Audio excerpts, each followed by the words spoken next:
안녕하세요. 이익주입니다. 짤국사에서 여러분을 만나게 돼서 참 반갑습니다. 오늘 저는 고려시대의 본관제에 대해서 말씀드리려고 하는데요. 본관. 요즘도 그런 거 묻나요? 어른들이 본관이 어디신가?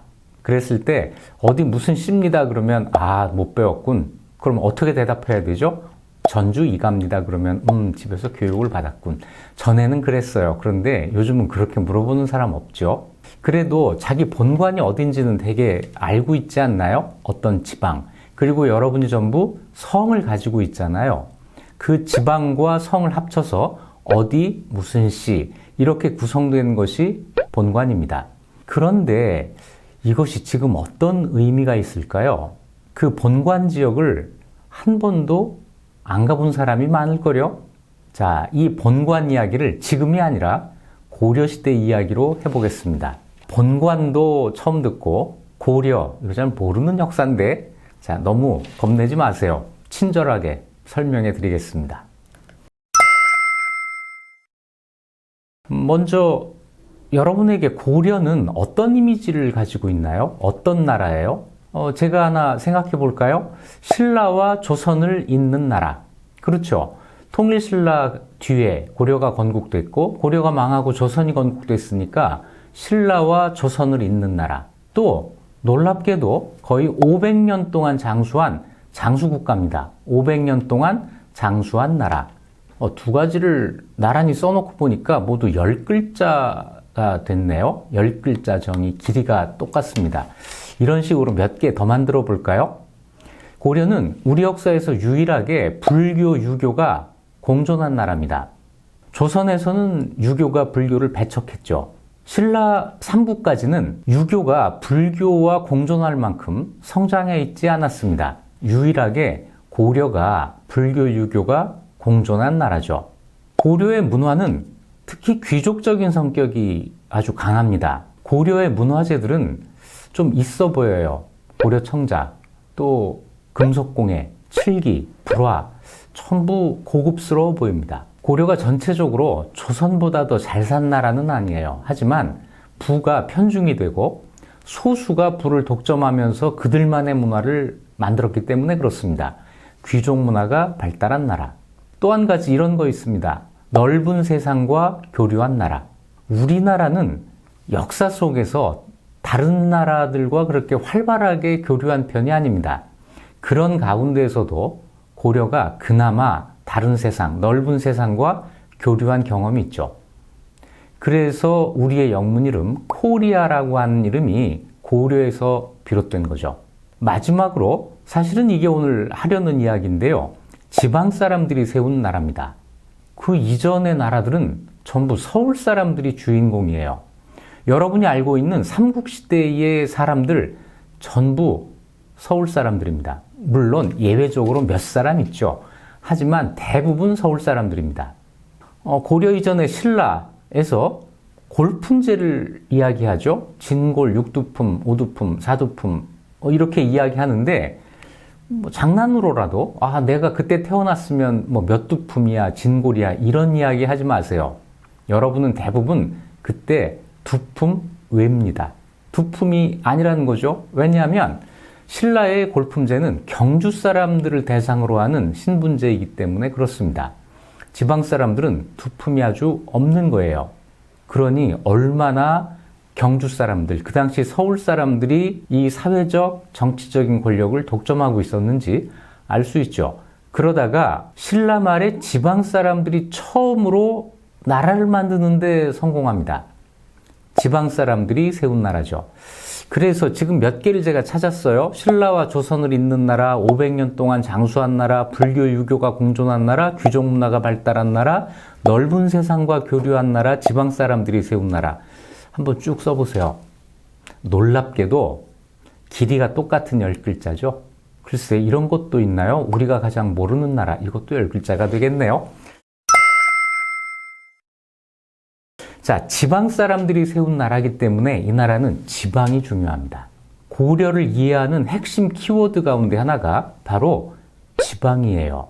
지방 사람들이 어떻게 나라의 주인공이 되었는지, 또 그렇게 해서 만들어진 고려라는 나라가 지방 사람들 나라를 어떻게 통치하고 관리했는지 또 어떻게 타협했는지 이런 문제들이 중요한데 여기에서 등장하는 제도가 바로 본관제입니다. 고려시대의 본관제는 그저 본관이 어디신가 이렇게 물어보는 그런 단순한 문제가 아닙니다. 그 사람의 모든 것을 규정하는 굉장히 중요한 문제예요. 자, 본관제. 본격적으로 이야기하기 전에 지방 사람들이 세운 나라니까 지방 사람들이 어떻게 나라를 세우는지 잠깐 살펴보도록 하겠습니다. 신라 말에 지방 세력이 등장합니다. 이 지방 세력이 등장하는 것은 크게 두 갈래예요. 하나는 농민 반란으로부터 지방 세력이 등장합니다. 반란을 일으킨 지방 사람들. 농민들이 대개 지방에 살고 있었으니까요. 이 사람들을 모아서 우리가 지금 도적이라고 부르는 무장된 집단이 등장합니다. 삼국사기 같은 기록에는 당연히 도적으로 기록이 되죠. 교과서에서 아마 외우셨겠죠? 사벌주의 원종과 애노, 북원의 양길과 궁예, 죽산의 기원, 완산의 견원. 맞죠? 다 도적대, 도적두목이라고 하는 건데 어쨌거나 이 사람들의 중요한 의미는 경주 사람이 아니라는 것이고 스스로 무장해서 독립했다고 하는 것이죠. 이것이 한 갈래 길입니다. 다른 정반대의 길이 있어요. 이 도적들로부터 자기들을 보호하기 위해서 마을 사람들이 무장을 합니다. 경주의 중앙정부에서 보호해주지 못하니까 자기들이 스스로 무장을 하게 되는데 이 사람들이 시간이 흐르면서 자기 스스로를 어디 성주, 무슨 장군 이렇게 호칭을 하게 돼요. 글쎄 뭐랄까요? 좋은 길 하나, 나쁜 길 하나, 두 개가 있나요? 서로 상반되는 길이 있는데 공통점은 지방 사람들이 독립한다고 하는 것이죠. 자, 이 사람들이 서로 경쟁을 합니다. 서로 이웃 지방 세력과 타협을 하기도 하고 싸우기도 하면서 세력을 확장하게 되는데 먼저 싸우는 사례에 이런 거 있습니다. 궁예가 양기를 공격해서 패배시켰다. 이러면서 지방 세력 두 개가 통합이 되어서 더 큰 세력이 만들어지는 거죠. 이건 말고 평화적인 방법도 있습니다. 귀부라고 하는 방법인데 이건 자기의 세력을 일부 인정받고 다른 지방 세력 아래로 들어가는 거예요. 이런 사례가 있죠. 왕건의 아버지 용건이 자기의 근거지 송악군을 들어서 궁예에게 귀부했다. 자, 궁예는 전쟁을 통해서 세력을 넓히기도 하고 귀부를 받아서 세력을 넓히기도 하고 이러면서 점점 자기 세력이 더 강해졌겠죠. 궁예만 그런 게 아니라 지방에 이런 세력이 몇 개가 있었고 다시 이 큰 세력이 서로 또 통합의 과정을 거쳐가면서 마지막에는 내가 왕이야 나라를 만들기에 이릅니다. 그것이 후백제와 후고려죠. 그 당시 이름은 백제와 고려입니다. 우리는 그 앞에 백제, 고구려와 구별하기 위해서 앞에 꼭 후를 붙이는데 뭐 그 당시 사람들은 당연히 내 나라가 후백제 이렇게는 안 했을 테니까요. 서기 900년에 견훤이 전주에서 후백제를 건국했고 그 다음해 901년에 궁예가 철원에서 고구려를 건국합니다. 이 둘은 공통점이 있어요. 전부 농민 반란군을 모은 독립세력이라고 하는 겁니다. 궁예를 몰아내고 왕건이 고려를 세운다라고 되어 있는데 왕건은 견훤궁예와 다른 점이 있었어요. 이 사람은 두 번째 길로 독립세력이 된 사람입니다. 지방의 호족이었어요.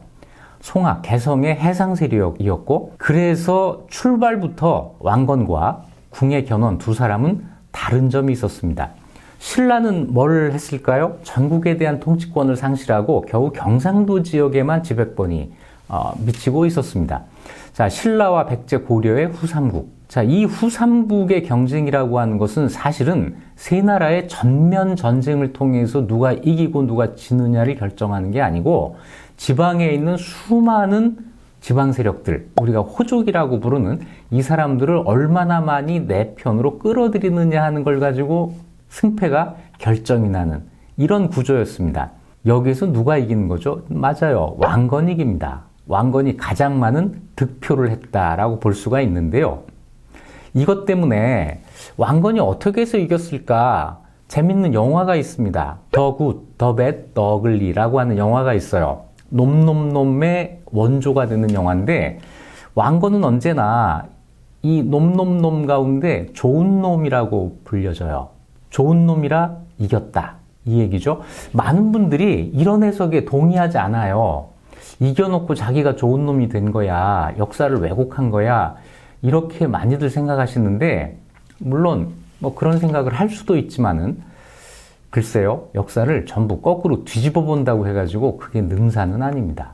어떻게 해서 승리했지? 어떻게 해서 성공했지? 승리한 사람, 성공한 사람으로부터 그 원인을 찾는 것도 역사 공부의 중요한 목적 가운데 하나입니다. 이길만 했다. 이건데요. 특히 어떤 점이냐면 다른 호족들을 대하는 방법이 달랐다라는 겁니다. 왕건하면 가장 중요한 것이 호족을 우대한다는 거였어요. 중패비사라고 표현이 되는데 호족들에게 중패, 선물을 두둑히 주고 비사, 나를 낮춘다. 뭐 예를 들어서 나는이라고 할 자리에서 저는 이렇게 나를 낮추면서 상대방을 높여준다고 하는 것이죠. 왕건이 왕이 되자마자 이걸 선포해요. 중패비사를 한다. 그랬더니 많은 지방의 호족들이 귀부해 오는데 귀부해 온 호족 가운데 아주 눈에 띄는 사람 한 사람이 있었습니다. 상주의 아자개라는 사람.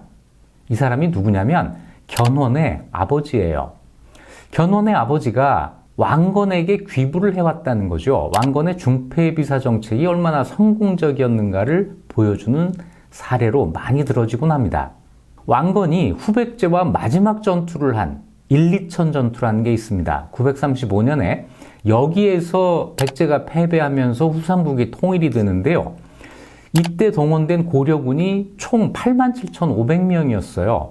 87,500명 가운데 왕건의 군사는 30% 정도였고 63,000명 정도가 전국에 38명의 호족들이 거느리고 온 자기 군사였습니다. 이 도움을 받아서 후삼국을 통일하게 됐던 것이죠. 자, 지방 세력이 고려에 얼마나 중요했는가라는 것을 보여주는 사례라고 할 수가 있겠습니다.